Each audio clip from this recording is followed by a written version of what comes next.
Hey guys, D-Pad Danny back again to talk about something a little bit different today. I've always been somewhat of a fan of video game publications, specifically the kind that include lots of pictures and personality. Like so many others that grew up with Nintendo Power, it's not really a surprise because that's kind of the style that the magazine was known for. Now if you're at all familiar with the world of video game reviews, which if you're watching this video I really hope that you are, you've at least heard of Pat Contri, better known as Pat the NES Punk. Last November, Pat started a Kickstarter campaign for a book that would review every game released in North America for the Nintendo Entertainment System between the years of 1985 and 1995. I was floored. I was 100% on board. As the Nintendo Entertainment System is one of my favorite systems of all time, the fact that somebody was going to put the time into making just an ultimate book going over the system, the games, the accessories, I was a day one backer. It was a complete no-brainer for me, and I couldn't be happier that I did, because here, 10 months later, I now have Ultimate Nintendo Guide to the NES Library.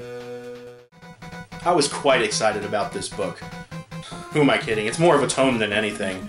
With 437 pages and weighing in at about 6.5 pounds, this thing is quite a beast. Within the 437 pages of the text, you'll find a brief review for every NES game that saw a North American release between the years of 1985 and 1995, both officially licensed and otherwise. These mini reviews make up the bulk of the pages. Each game is listed with its release date, publisher, developer, number of players, and any special features the game might include, like utilization of a power pad, or the zapper, or battery backup. The book also lists how common each game is to come by, and a star rating that dictates the quality of the game and how it stacks up to the rest of the library. In addition to a small review, each game also includes at least one reflection section that includes a more opinionated look at the game by Pat or one of the book's many other contributors, such as Pat's completely unnecessary podcast co-host Ian Ferguson and Joey Rue DeCina of Clan of the Grey Wolf and 16-Bit Gems. These sections are fun to read because they often contain somewhat of an anecdotal approach and really adds to the personal touch of the book. This just shows that everyone involved in the project really enjoyed working on it. Other than the main section covering the games that were released, there's also dedicated sections that briefly go over games that were exclusively released in European PAL territories, and even more obscure, games that had planned North American releases, but for one reason or another never panned out. There's also a visual list of games with label and cartridge variants, test cartridges, promotional cartridges, and more. Want to know about the proprietary accessories for the system? Those are here too. Remember the lawsuit between Tengen and Nintendo? Norm Caruso, the gaming historian, has the details. Ever wonder why NES music sounds so sweet? Brental Floss has you covered on that too. There's information on the Dragon Warrior Nintendo Power giveaway, Nintendo's sometimes bizarre censorship decisions, and an overview of the influence of horror games on the NES, written by angry video game nerd James Rolfe. Let's talk about quality. To be completely frank, this is an extremely well put together book. I said it before that this thing is massive, but really, pictures and video simply do not give it justice. It's truly a sight to behold.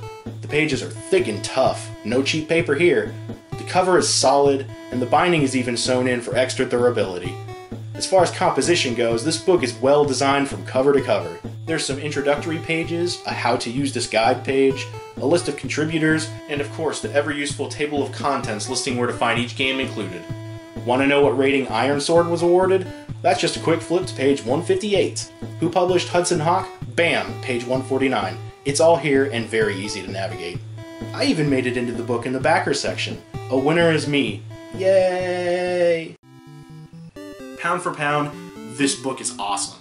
I have absolutely zero regrets on backing it, and it's everything I expected and more. I strongly suggest you pick up a copy if you're a fan of video games, or if you even have the slightest bit of nostalgia for the NES. Thank you, Pat. Thank you for making this fabulous book that stands as a testament to one of the best video game systems ever made, and embodies why it means so much to so many people.